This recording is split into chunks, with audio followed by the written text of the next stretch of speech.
Assalamualaikum warahmatullahi wabarakatuh. Selamat datang di MOOC Universitas Airlangga.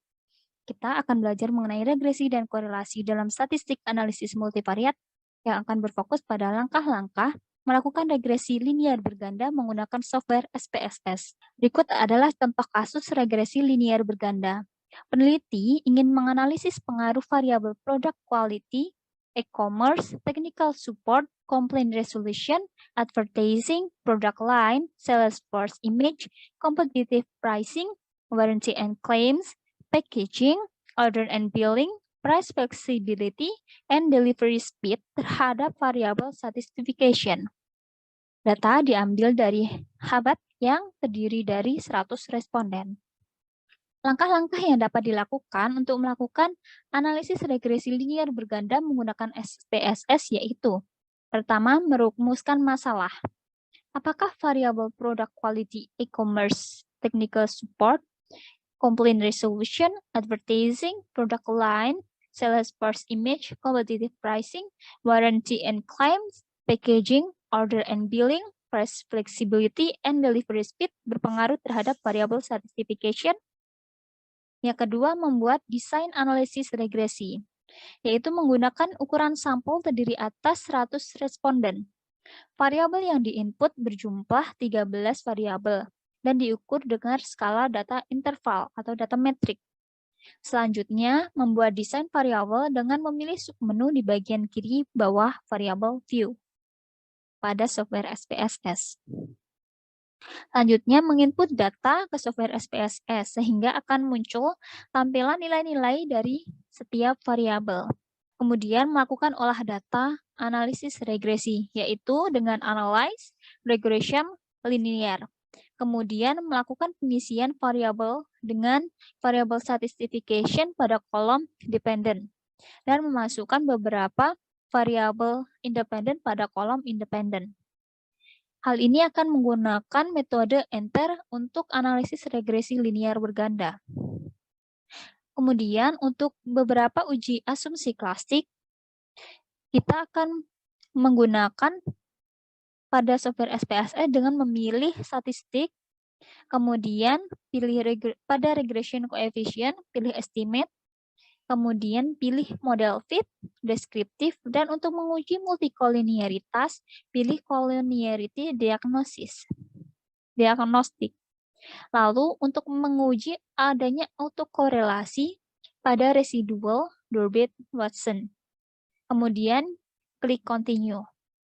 Untuk selanjutnya, untuk uji ada tidaknya heteroskedastisitas, linearitas, dan normalitas pada kolom plots. Nanti di sini akan muncul kolom plots, kita klik.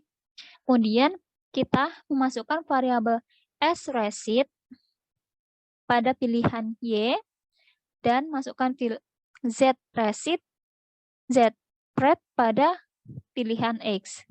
Lalu pilih next. Nanti akan muncul next. Kemudian untuk uji linearitas, klik zPret dan masukkan ke pilihan Y. Lalu klik sekali lagi pada dependent dan masukkan pada kolom X. Lalu continue. Untuk memasukkan uji normalitas, maka perlu mengaktifkan histogram dan juga normal probability plot. Kemudian klik OK. Nah, sekarang mari kita masuk kepada langkah-langkah menggunakan software SPSS. Pertama, kita harus membuka software SPSS, kemudian mengcopy seluruh data yang digunakan dan memasukkan ke software SPSS pada data view. Baik, sekarang sudah masuk nilai-nilai dari setiap variabel.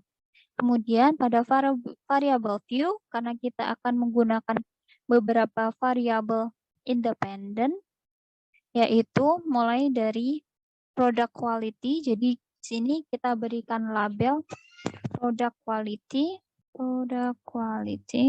atau kita beri X6. Kemudian di sini e-commerce, kita beri label dulu semuanya. Kemudian technical support, complaint resolution, selanjutnya advertising, kemudian product line, selanjutnya sales force image, variabel selanjutnya competitive, pricing, selanjutnya ada variabel warranty and claim, variabel selanjutnya packaging, kemudian ada order and billing, price flexibility, kemudian delivery speed. Nah, ini adalah variabel-variabel independen yang akan kita gunakan. Kemudian untuk variabel independen yang akan kita pakai yaitu satisfaction. Setelah kita memberikan label pada beberapa variabel, kita bisa memberikan nama beberapa variabel tersebut. Ini X10 dan seterusnya. X13, X14, X15, X16, X17, X18, X19. Jadi kita akan menggunakan yaitu variabel independen X6 sampai X18 dan variabel dependent X19 yaitu satisfaction. Selanjutnya kita melakukan analisis yaitu klik analyze, regression, kemudian pilih linear. Setelah itu masukkan variabel independent pada kolom independence dan variabel dependent. Selanjutnya untuk melakukan beberapa analisis, kita pilih statistik, kemudian pilih estimate, model fit, deskriptif. Untuk melakukan uji multikolonialitas, pilih collinearity diagnostic. Kemudian untuk menguji autokorelasi, pilih Darwin-Watson. Selanjutnya klik continue. Di sini akan muncul kolom plot. Ini untuk menentukan heteroskedastisitas, yaitu pilih S-resid untuk Y, kemudian Z-pred untuk X. Kemudian klik next, pilih kembali Z-pred untuk Y dan dependent untuk X. Selanjutnya pilih histogram dan juga normal probability plot untuk uji normalitas. Kemudian pilih OK. Setelah itu akan muncul kolom output yang berisi hasil regresi yang telah kita lakukan. Seperti ini. Nah, selanjutnya kita dapat melakukan interpretasi. Untuk uji asumsi klasik, pertama multikolonialitas.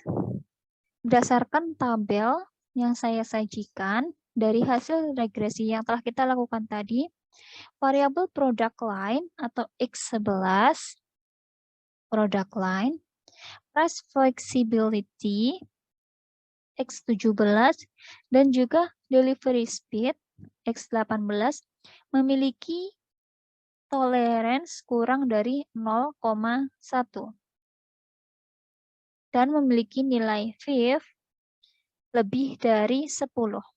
Artinya, ketiga variabel independen tersebut memiliki multikolonialitas, sehingga menjadi tidak akurat dan harus dieliminasi dari analisis regresi. Selanjutnya ada autokorelasi. Berdasarkan tabel yang saya sajikan, nilai Durbin-Watson menunjukkan sebesar 2,285. Hal ini menunjukkan terjadinya autokorelasi karena tidak berada pada rentang -2 hingga 2.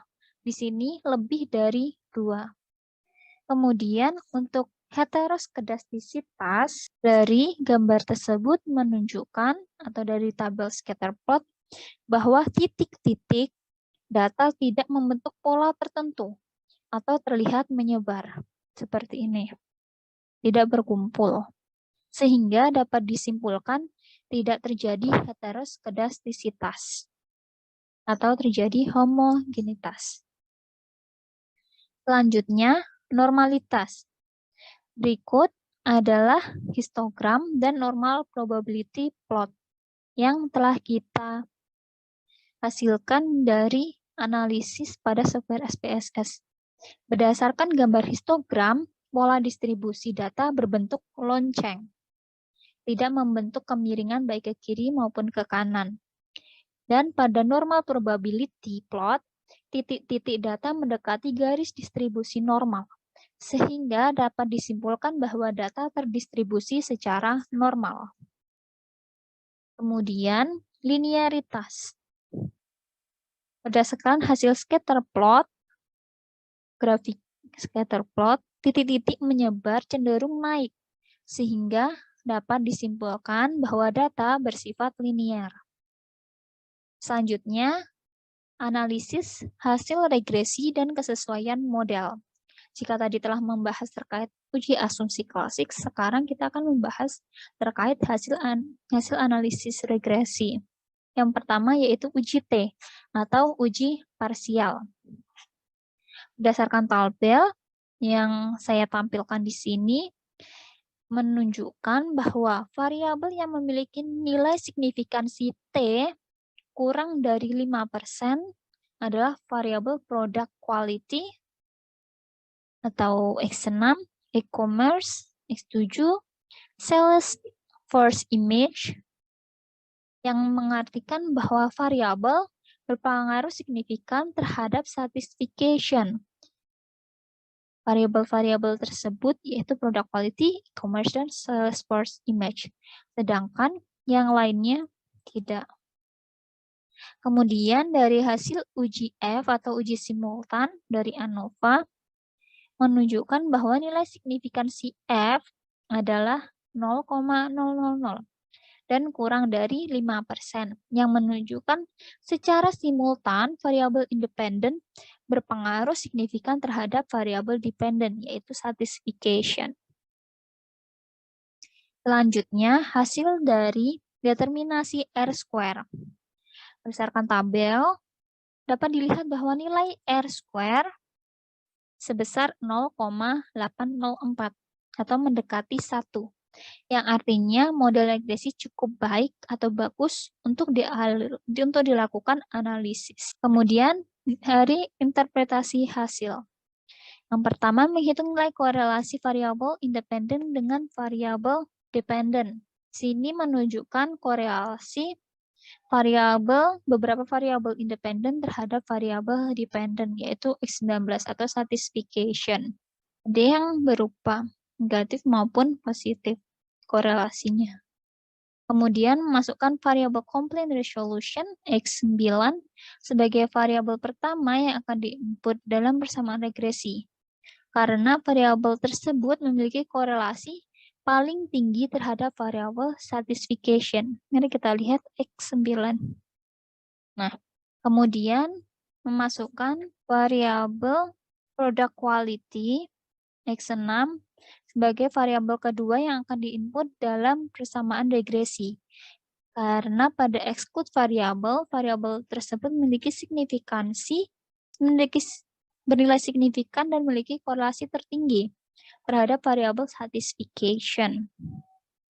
Sehingga ada 5 variabel independen yang secara signifikan berpengaruh terhadap variabel satisfaction, yaitu complaint resolution, product quality, sales force image, e-commerce, dan product line.